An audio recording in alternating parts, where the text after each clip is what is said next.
la clase bíblica de hoy. Vamos a orar.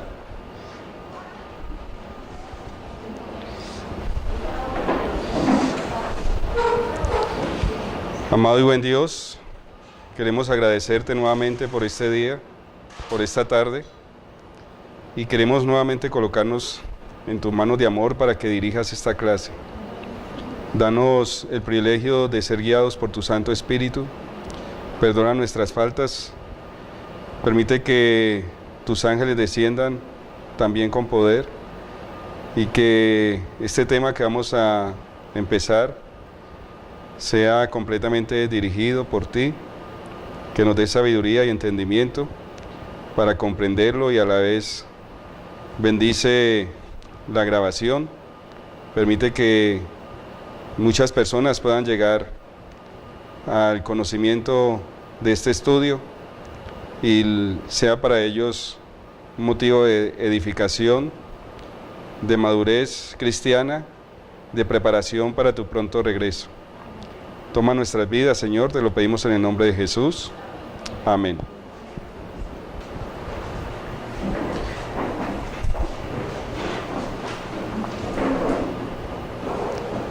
Bien, vamos a empezar con un complemento de lo que estudiamos. Nosotros estudiamos los dos testigos, ¿cierto?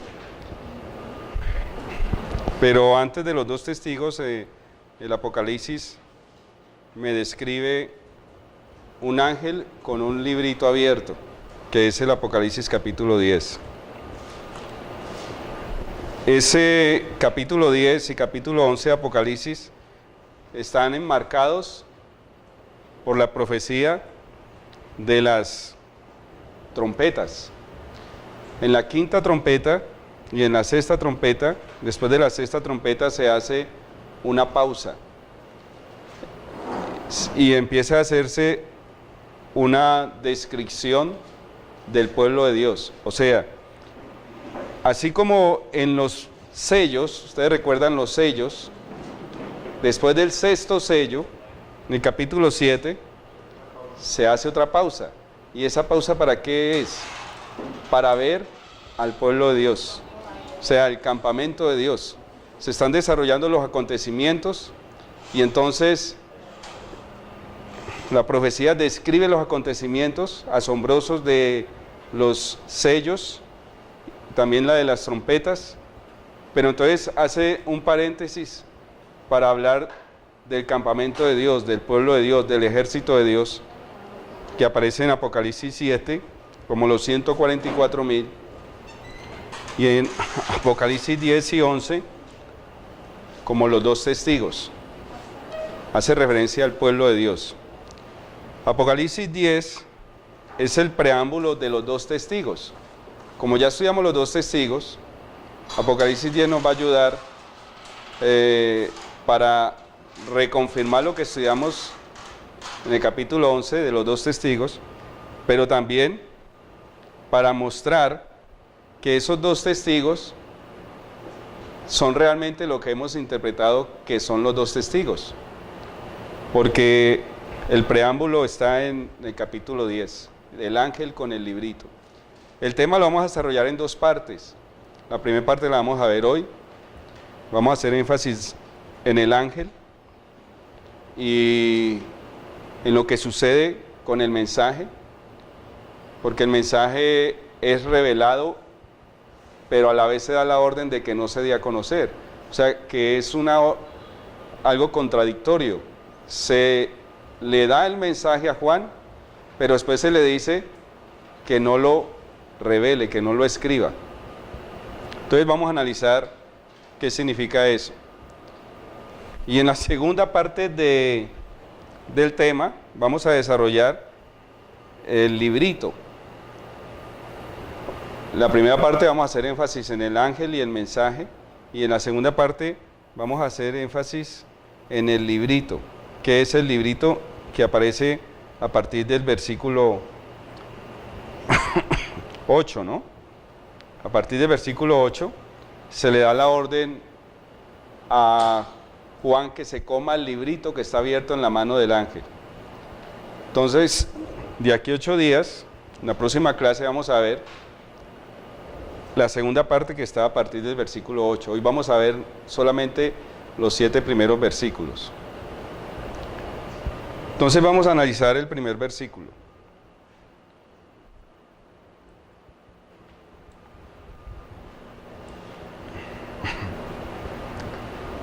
Apocalipsis 10:1 dice: vi descender del cielo a otro ángel fuerte, envuelto ¿en qué? En una nube.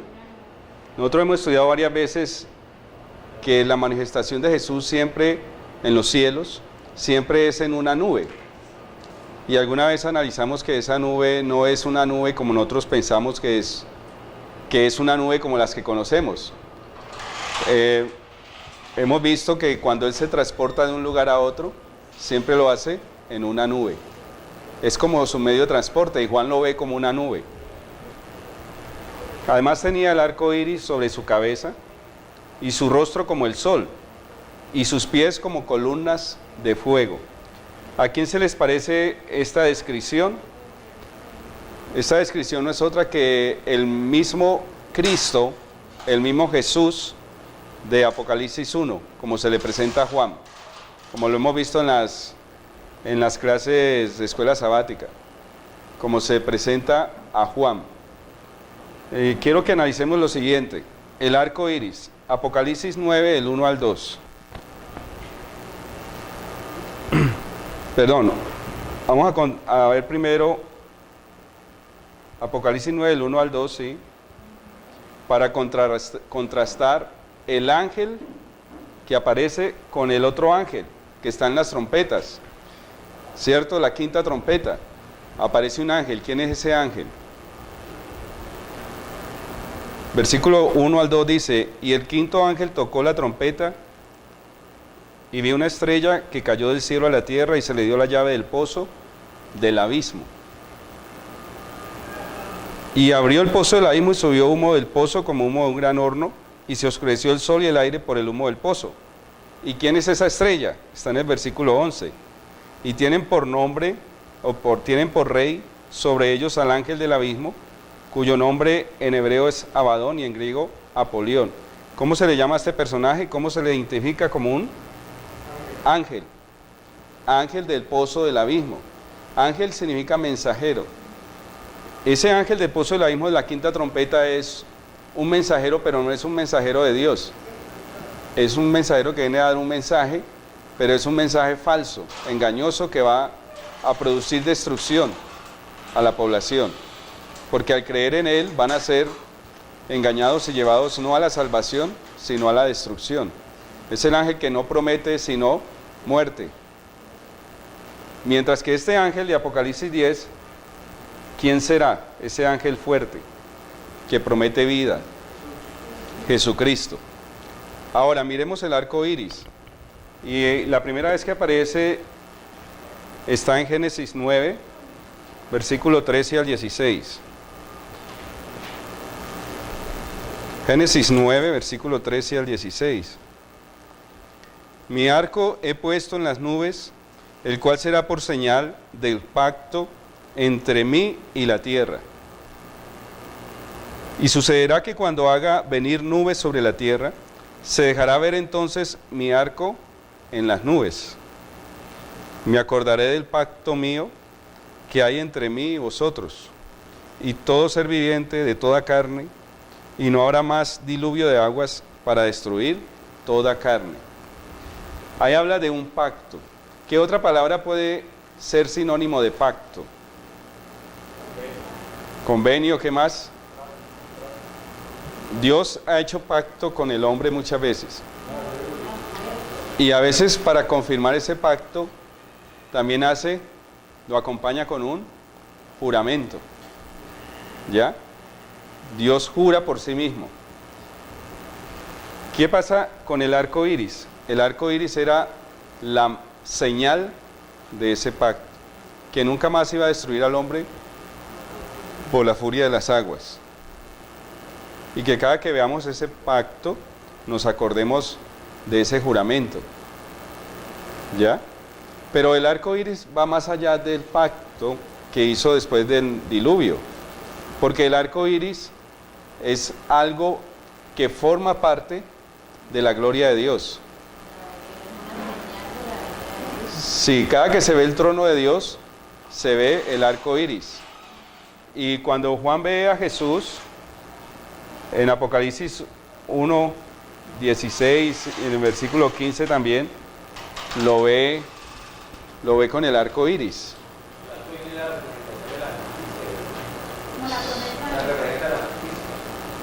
Sí, es como el reflejo de su gloria, ¿no?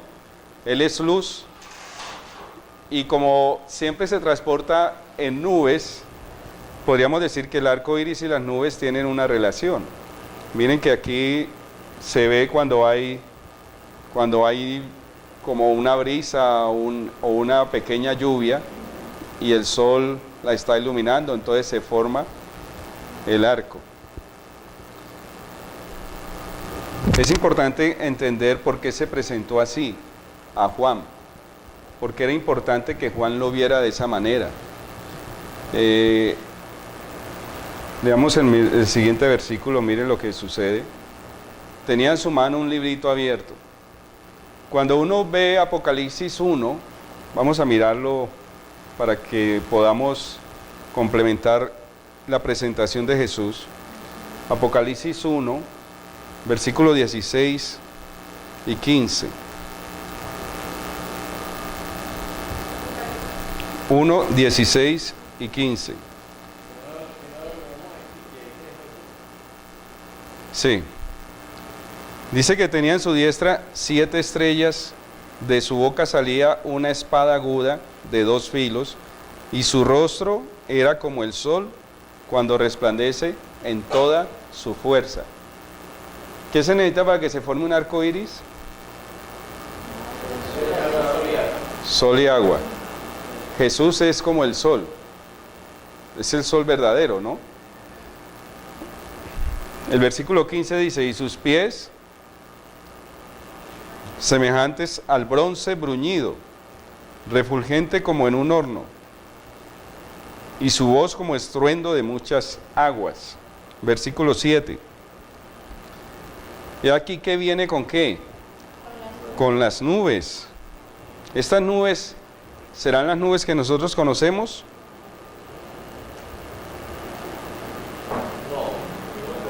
El cielo se habrá enrollado como un pergamino. Cristo en su venida vendrá con las nubes, o sea, con sus medios de transporte, lo que siempre está con él, su gloria, y todos le verá, y los que le traspasaron, y todos los linajes de la tierra harán lamentación por él, sí, amén. Entonces, la presentación que hace Jesús a Juan en Apocalipsis 10, ¿a qué está representando? Está representando dos cosas. Está representando la gloria de Jesús en las nubes. Y eso no es otra representación que la segunda venida de Cristo. Le está mostrando a Juan en miniatura la venida de Jesús. Pero trae en su mano un librito abierto. O sea, que lo que le va a hablar está relacionado con ¿qué? Con su venida. Le va a hablar del tiempo profético.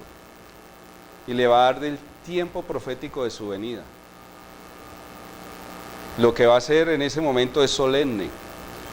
Por eso su presentación tan gloriosa, así como es el de glorioso era el mensaje. Por eso Juan tenía que comerlo, digerirlo. En la próxima clase vamos a ver qué significa que lo haya comido y que le haya sabido amargo, primero dulce y después amargo. Pero quiero que entiendan que lo que va a revelarle a Juan es tiempo profético y está relacionado con su segunda venida. Miren lo que dice el versículo 2. Tenía en su mano un librito abierto. ¿Qué tenía en su mano? Un librito abierto. Un librito. No dice libro. Lo que utiliza ahí es el griego biblaridión, que significa rollito. Es el diminutivo de biblión. Biblión significa libro o rollo. De ahí la raíz de la palabra Biblia. Biblión es un libro grande, compuesto por rollos. Eso significa biblión. Pero lo que le trae en este caso es un librito, o sea, algo pequeño, que estaba abierto. Si en su mano traía un librito abierto, podíamos suponer que estaba como antes, que estaba cerrado. No es el mismo de Apocalipsis 5. En Apocalipsis 5 encontramos a Jesús también abriendo un libro. Apocalipsis 5, el versículo 1. Vi en la mano derecha del que estaba sentado en el trono un libro. Ahí no dice librito, sino un libro escrito por dentro y por fuera, sellado con 7 sellos.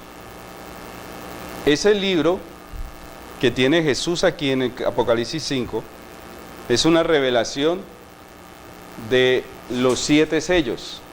Cada sello estaba sellado y en la medida que se iba abriendo era revelado el mensaje de cada uno de los sellos. Pero es un libro. Significa que esto era mucho más robusto, más grande, un biblión. Pero en Apocalipsis 10 es un librito pequeño, no es el mismo libro de Apocalipsis 5.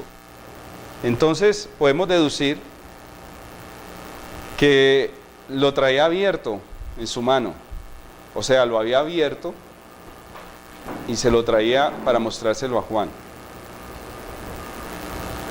¿Y qué hizo? Y puso su pie derecho sobre el mar y el izquierdo sobre la tierra. ¿Qué significa que haya puesto el pie derecho sobre el mar y el izquierdo sobre la tierra? El mensaje es total.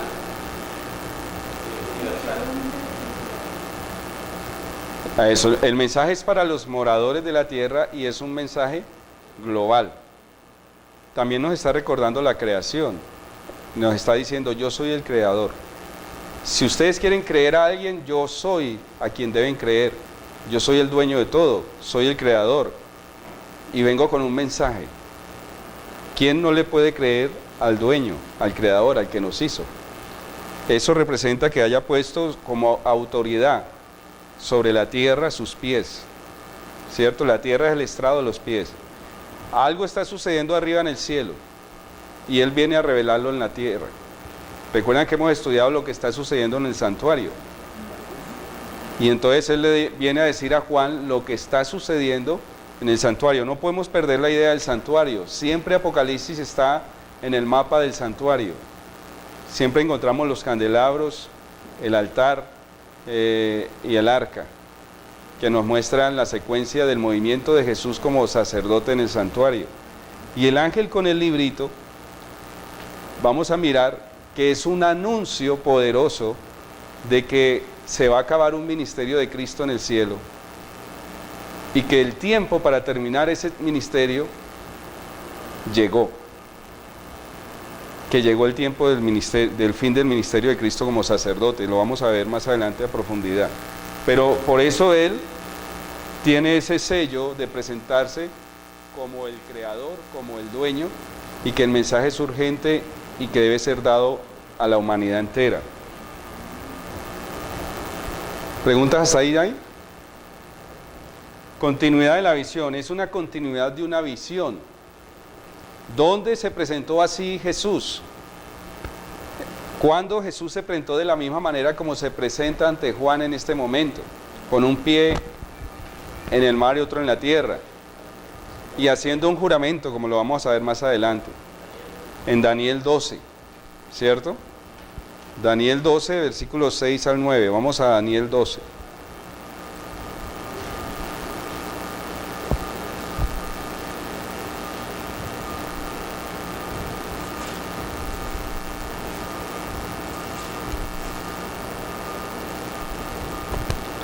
Ya hemos analizado este capítulo de Daniel y hemos analizado que todo el capítulo de Daniel es completamente escatológico, o sea, tiene cumplimiento para el tiempo del fin. Y en el versículo 6, Gabriel le hace una pregunta al ángel que está en medio de las aguas, que no es otro que Jesús. Dijo uno al varón vestido de lino. El hecho que esté vestido de lino, ¿a qué les recuerda? De que cómo se vestían los sacerdotes. De lino con un cinto, ¿cierto? Que estaba sobre las aguas del río y pregunta, ¿no? ¿Cuándo será el fin de estas maravillas? En esa pregunta, ¿qué está implícito ahí en esa pregunta? Cuando dice, ¿cuándo será el fin de estas maravillas? ¿Qué le está preguntando? Le está haciendo una pregunta de tiempo. O sea, la pregunta es que él quiere saber el tiempo en que las maravillas se cumplirán. O sea, es una pregunta de profecía. Respóndeme o dime cuándo se va a cumplir esto. Tiempo profético. Esa pregunta era una pregunta demasiado importante. Y entonces el versículo 7 dice, y oí al varón vestido de lino que estaba sobre las aguas del río. Era tan importante la respuesta que le iba a dar, que antepuso un juramento. Dice, alzó su diestra y su siniestra al cielo, y juró por el que vive por los siglos, que será por tiempo, tiempos y la mitad de un tiempo. Y cuando se acabe la dispersión del poder del pueblo santo, todas estas cosas serán ¿qué? Cumplidas. Lo hemos analizado, ¿no? Ese tiempo. Versículo 8. Ahora habla Daniel, dice, yo oí, mas no entendí. Y dije, Señor mío, ¿cuál será el fin de estas cosas? ¿Qué está preguntando Daniel también? Tiempo. Y la respuesta es, anda Daniel, pues estas palabras están como cerradas y selladas hasta el tiempo del fin. Él les dio un tiempo, pero Daniel no iba a entender cuándo se iba a cumplir ese tiempo. Daniel vuelve y pregunta, dinos el tiempo. Y él dice, Daniel, esto va a quedar cerrado y sellado. El librito que trae Jesús en la mano, en Juan 10, es la profecía de los últimos acontecimientos del fin que están mostrados en Daniel 12. O sea, los últimos acontecimientos que Daniel no entendió son los que estaban cerrados. Y el librito, por eso se le llama librito, un libro pequeño. Es la última parte de la profecía de Daniel. Lo que está cerrado para Daniel, que no lo entiende, ahora será revelado. Ahora está abierto para que el que lo quiera entender, lo pueda entender. Ya está entendible para todo aquel que lo quiera saber. Ellos querían saberlo, el ángel quería saberlo.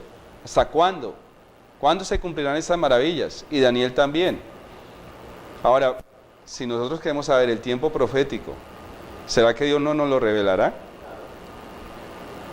Viene con el libro abierto, o sea, quiere decir, vengo a revelarles el tiempo.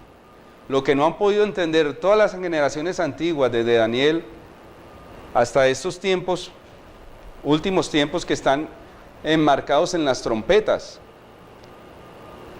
se los voy a revelar a ustedes, a esta última generación, que son la generación del tiempo del fin, cuando se van a cumplir las cosas.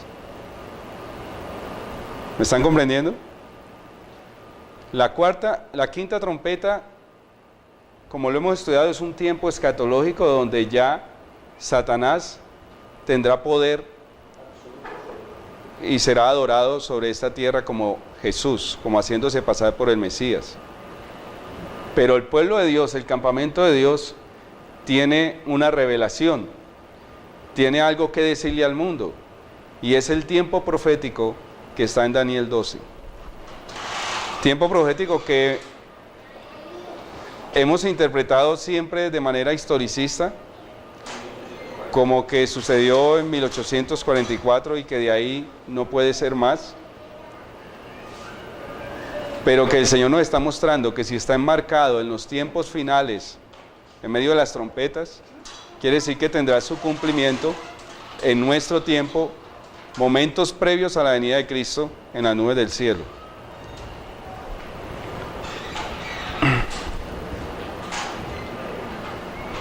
El versículo 3 dice: y clamó a gran voz como ruge un león, y cuando hubo clamado, 7 truenos emitieron sus voces.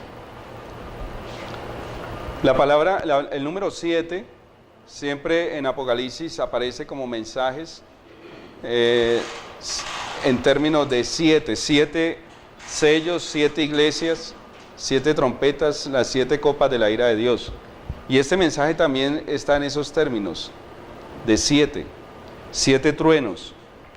Cuando los 7 truenos hubieron emitido sus voces, yo iba a escribir, pero oí una voz del cielo que me decía: sella. Vuelve a aparecer esa palabra que aparecía en Daniel 12 que acabamos de leer. Cuando Daniel le pregunta ¿cuándo serán estas cosas?, ¿qué le responde el Señor? Daniel, ¿recuerdan la respuesta?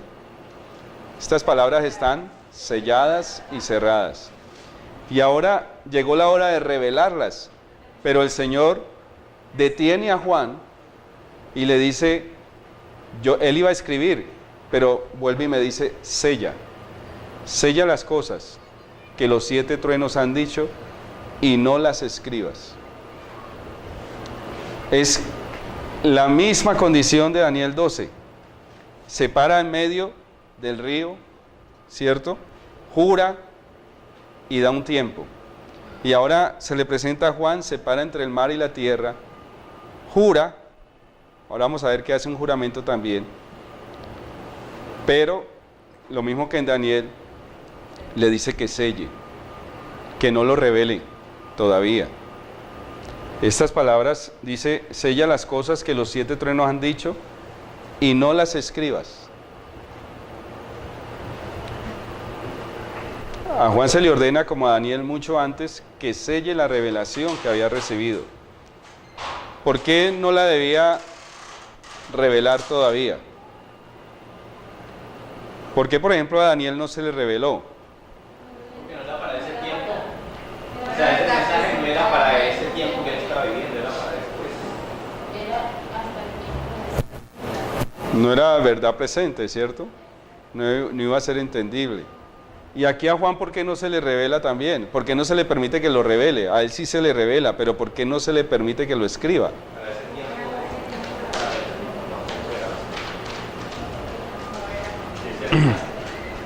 Es obvio que los mensajes de los 7 truenos no eran una revelación para la gente de los días de Juan. O sea que el mensaje de los 7 truenos iban a suceder mucho tiempo después de la existencia de Juan. Sin duda revelaban detalles de los mensajes que habían de ser proclamados en el tiempo del fin. ¿Será que hay cosas selladas todavía?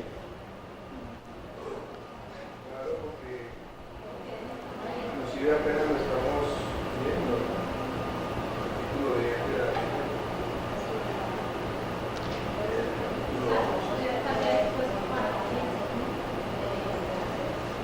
eso todavía no, la iglesia no tiene algo ya. Una posición oficial, ¿no? Bueno, todas las posiciones de la iglesia son cerradas hasta 1844. Y cualquiera que quiera interpretar tiempos proféticos de ahí en adelante, se sale del marco. Pero hemos estudiado que Dios nos ha revelado, nos quiere revelar los tiempos de antes del fin, o sea, antes de la venida de Cristo. El Señor nos quiere mostrar los tiempos de su venida. A nosotros se nos han marcado diciendo: el día y la hora nadie lo sabe. Utilizando ese versículo se nos han cerrado las posibilidades de investigar, de tener el deseo de discernir, investigar cuándo será la venida de Cristo. Pero el Señor nos invita a no estar en tinieblas, sino a estar preparados y a recibir la revelación, porque Él dará a conocer cada movimiento de Jesús en el cielo. Está profetizado con tiempo y el Señor lo va a revelar a su tiempo. Entonces, para nuestro tiempo, esos 7 truenos van a ser entendibles. Dios nos va a dar esa revelación. Es más, hay parte de esos 7 truenos que ya comprendemos. Ahora vamos a ver más ampliamente. Vamos a analizar el juramento. En el versículo 5 dice: y el ángel que vi en pie sobre el mar y sobre la tierra levantó su mano al cielo y juró. ¿Qué significa que Dios jure? ¿Dios necesita jurar?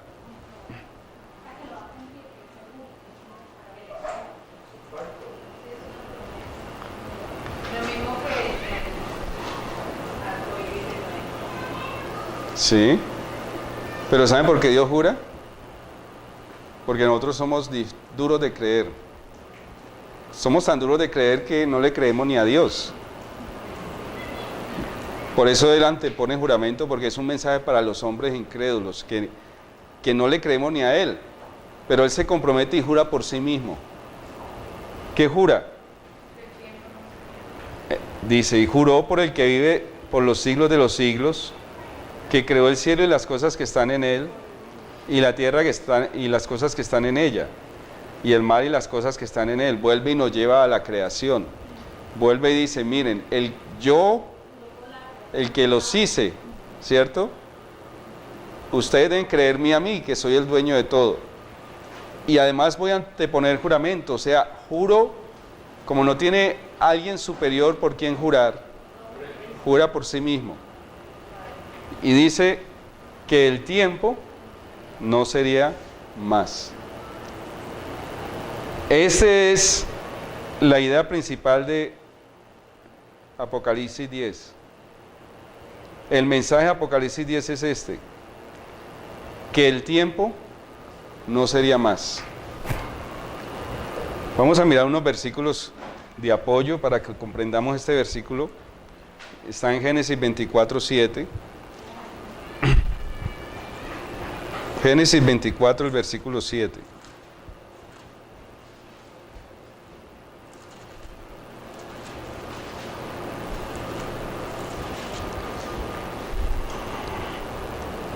Y Jehová, Dios de los cielos, está hablando Abraham.